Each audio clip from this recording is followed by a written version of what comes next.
kembali lagi bersama saya, Maria Trisa Natalia dari kelas Manajemen 23A dengan nomor NPM 23411041. Di sini saya akan menjelaskan tentang produsen, konsumen, dan efisiensi pasar. Pertama-tama kita masuk ke definisi produsen, konsumen, dan efisien pasar. Konsumen adalah individu atau entitas yang membeli barang atau jasa untuk memenuhi kebutuhan atau keinginan pribadi. Mereka merupakan elemen penting dalam ekonomi karena aktivitas konsumsi mereka mempengaruhi permintaan atas barang dan jasa yang pada gilirannya memenuhi pasar.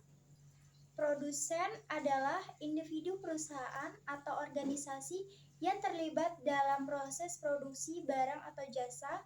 Mereka merupakan bagian penting dari rantai pasokan ekonomi, mengubah input menjadi output yang memiliki nilai tambah. Kita lanjut ke pengertian pasar. Pasar mengacu pada tempat atau mekanisme di mana pembeli dan penjual bertemu untuk melakukan transaksi barang atau jasa. Pasar dapat bersifat fisik seperti pasar tradisional atau dapat bersifat abstrak seperti pasar keuangan. Kita lanjut ke tujuan konsumen, produsen, dan pasar. Tujuan utama konsumen adalah memenuhi kebutuhan dan keinginan mereka. Ini dapat mencakup kebutuhan dasar seperti makanan, pakaian, dan tempat tinggal, serta keinginan untuk memiliki barang-barang atau layanan yang meningkatkan kualitas hidup atau memberikan kepuasan pribadi. Sedangkan tujuan utama produsen adalah menciptakan produk atau jasa yang dapat memenuhi kebutuhan atau keinginan konsumen sambil mencapai keuntungan. Ada beberapa tujuan produsen. Yang pertama, menghasilkan produk berkualitas tinggi. Produsen berusaha untuk menciptakan produk atau jasa yang berkualitas tinggi agar dapat mempertahankan atau meningkatkan reputasi mereka di pasar. Yang kedua, mencapai efisiensi produksi. Produsen mencari cara untuk meningkatkan efisiensi dalam proses produksi guna mengurangi biaya produksi dan meningkatkan keuntungan. Yang ketiga, memenuhi permintaan pasar. Produsen berusaha untuk mengidentifikasi dan memenuhi kebutuhan atau keinginan pelanggan agar dapat mempertahankan pangsa pasar dan keunggulan bersaing. Yang keempat, inovasi dan pengembangan produk. Produsen berusaha untuk terus mengembangkan produk baru atau meningkatkan produk yang sudah ada agar dapat tetap bersaing di pasar yang terus berubah. Kita lanjut ke tujuan pasar. Tujuan pasar adalah memfasilitasi pertukaran barang dan jasa antara pembeli dan penjual. Pasar bertujuan untuk menciptakan lingkungan yang memungkinkan pertukaran berlangsung secara efisien, transparan, dan adil. Tujuan yang lainnya, yang pertama, menetapkan harga. Pasar membantu menentukan harga barang dan jasa berdasarkan permintaan dan penawaran. Yang kedua, meningkatkan efisiensi alokasi sumber daya. Dengan mekanisme persaingan, pasar membantu mengalokasikan sumber daya secara efisien ke tempat yang paling diinginkan oleh masyarakat. Yang ketiga, memberikan informasi pasar. Pasar memberikan informasi kepada pembeli dan penjual tentang harga, kualitas, dan ketersediaan barang atau jasa. Kita lanjut ke faktor-faktor yang mempengaruhi konsumen, produsen, dan efisiensi pasar. Faktor yang mempengaruhi konsumen, yang pertama ada faktor ekonomi. Pendapatan, harga barang, inflasi, dan kondisi pasar mempengaruhi keputusan konsumen. Yang kedua ada faktor sosial. Nilai-nilai budaya, tren, kelompok sosial, dan pengaruh media sosial dapat mempengaruhi keputusan konsumsi. Yang terakhir ada faktor psikologi. Preferensi pribadi, persepsi, sikap, dan motivasi juga memainkan peran dalam keputusan konsumsi. Kita lanjut ke faktor yang mempengaruhi produsen. Yang pertama ada permintaan pasar. Tingkat permintaan konsumen mempengaruhi volume produksi dan strategi pemasaran produsen. Yang kedua ada biaya produksi. Biaya bahan baku, tenaga kerja, dan faktor produksi lainnya mempengaruhi keputusan produsen terkait harga dan volume produksi. Yang ketiga ada inovasi teknologi. Kemajuan teknologi dapat mempengaruhi cara produksi, meningkatkan efisiensi, dan memungkinkan inovasi produk. Yang keempat ada regulasi pemerintah. Aturan dan regulasi pemerintah dapat mempengaruhi cara produsen beroperasi dan mematuhi standar tertentu. Yang terakhir ada faktor yang mempengaruhi pasar. Yang pertama ada permintaan dan penawaran. Dinamika antara permintaan dan penawaran sangat mempengaruhi harga dan volume perdagangan di pasar. Yang kedua ada keadaan ekonomi. Faktor seperti pertumbuhan ekonomi, inflasi, dan tingkat pengangguran mempengaruhi kondisi pasar. Yang ketiga ada regulasi pemerintah.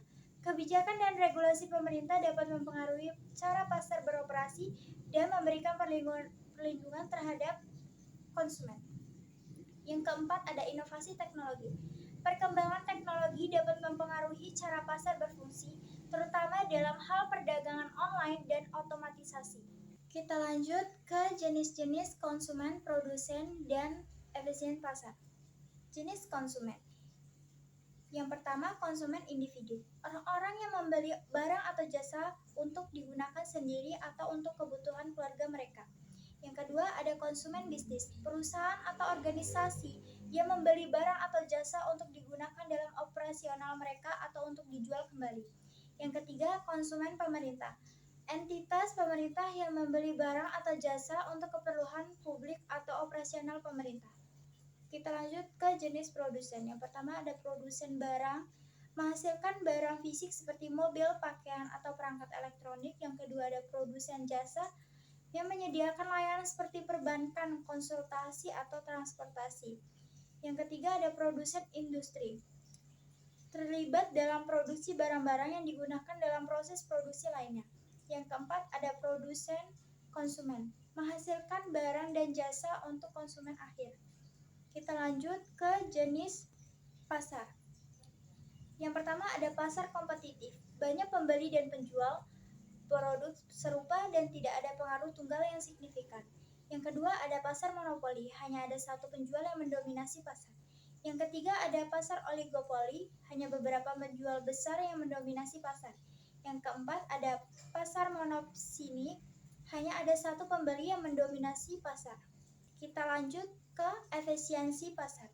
Efisiensi pasar merujuk pada tingkat di mana pasar berhasil mengalokasikan sumber daya secara efisien dan mencapai tujuan-tujuan pasar dengan baik.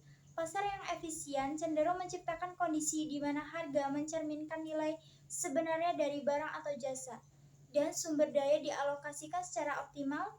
Konsep ini terkait dengan 3 bentuk efisien. Yang pertama, efisien alokatif. Sumber daya dialokasikan ke penggunaan yang paling bernilai di mata masyarakat. Yang kedua, efisiensi produksi. Sumber daya digunakan dengan cara yang menghasilkan jumlah maksimum barang dan jasa yang memungkinkan. Yang terakhir ada efisiensi informasi. Informasi tentang harga, kualitas, dan ketersediaan barang atau jasa tersedia secara transparan dan cepat. Pasar yang efisien diharapkan dapat memberikan manfaat maksimal kepada masyarakat dan mendorong pertumbuhan ekonomi yang berkelanjutan. Kita lanjut ke tugas konsumen dan produsen.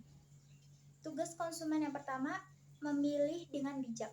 Menganalisis pilihan yang tersedia dan membuat keputusan yang tepat berdasarkan kebutuhan dan preferensi. Yang kedua, melindungi hak konsumen.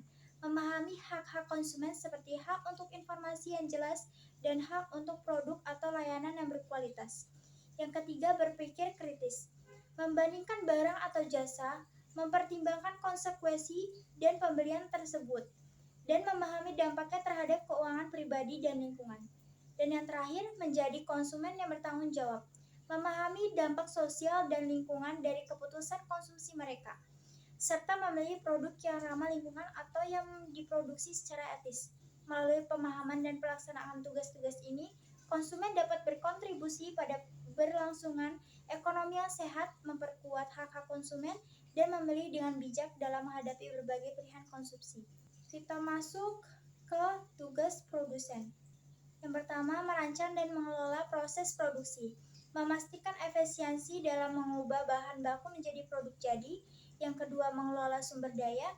Manajemen sumber daya manusia, finansial, dan material agar dapat mencapai tujuan produksi. Yang ketiga, berinovasi dan mengembangkan produk. Mengembangkan produk baru atau meningkatkan produk yang sudah ada untuk memenuhi perkembangan pasar. Yang keempat, menjaga kualitas produk. memastikan produk atau jasa yang dihasilkan sesuai dengan standar kualitas yang diinginkan pelanggan. Yang terakhir, mengelola rantai pasokan, menjaga ketersediaan bahan baku dan distribusi produk ke pasar.